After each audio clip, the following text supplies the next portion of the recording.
Good morning, students. I hope you all are fine and have gone through the previous videos in which chapter 5 environment we discussed about how the balance in the environment is maintained due to the various components of the ecosystem, that is due to the various living organisms, and how in a particular food chain if any one of the trophic level gets disturbed, entire balance of the ecosystem gets disturbed.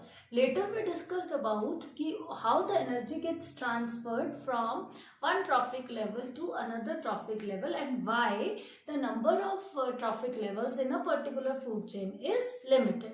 Now we will discuss about what are the threats to our environment, how the human beings are disturbing the balance of the environment. So the most important threat is the garbage. How we can manage the garbage that is being produced.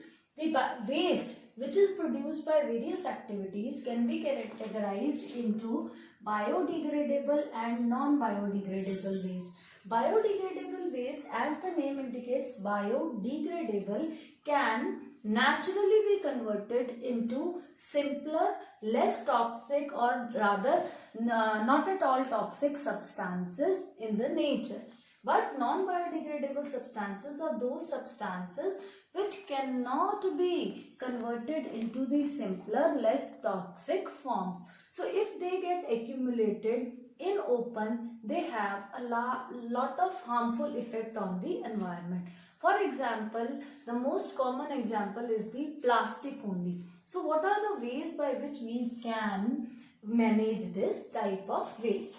Biodegradable waste includes all the fruits and vegetable peels and the kitchen waste, moreover the plant waste, or you can say the dead leaves, this or the animal waste or the feces. All this is the biodegradable waste which can be converted into the compost and mixed up into the soil. So composting is one way of managing the biodegradable waste.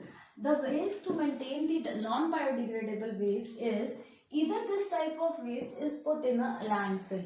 Landfill is a site, is an area under the ground which is a low-lying area where the waste from the entire city is continuously dumped. When that particular landfill site gets filled up, it is covered with the soil, and on that particular landfill site, any building can be constructed. Moreover, the various parks are also constructed on the landfill site. Another way is the incineration. Incineration is heating the waste or the burning the waste in the incinerators or the furnaces so that the large volume of waste can be converted into the ash, and that ash is then put into the landfill site. This is just to reduce the large volume of waste. Otherwise, the ash is also harmful. Composting, already told you, and the best method of managing the waste is the reduce, reuse and recycle. First is we must reduce the use of plastics or certain harmful substances.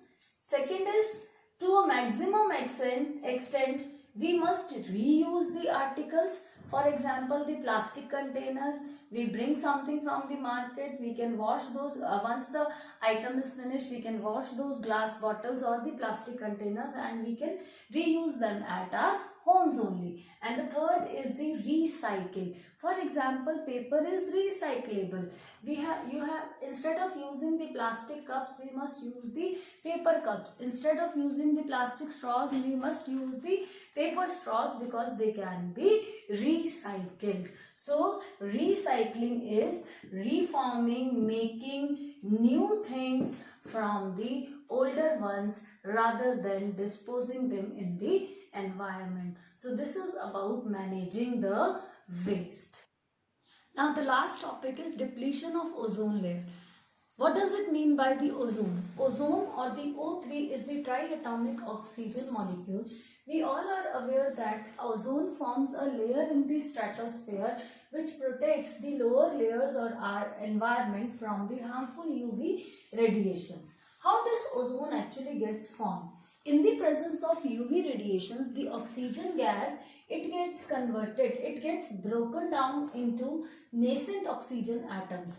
These nascent oxygen atoms, when combined with the oxygen molecule, they form the triatomic oxygen molecule, which is called as ozone.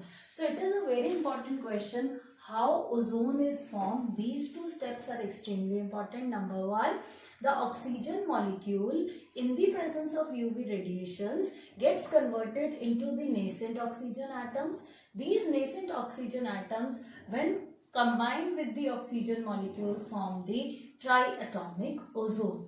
Ozone is very important layer in the atmosphere because it doesn't allow the UV radiations from the sun to enter into the Earth's atmosphere. But on the other hand, it is quite toxic to inhale also.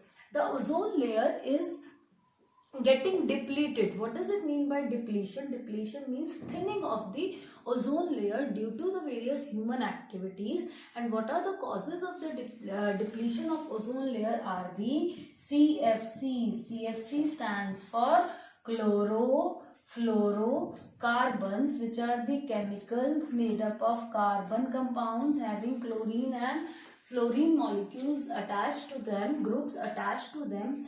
And these CFCs are used in refrigerators, in the ACs. Excessive use of these CFCs and aerosol sprays has been the major cause of the depletion of ozone layer. So this is all about the chapter.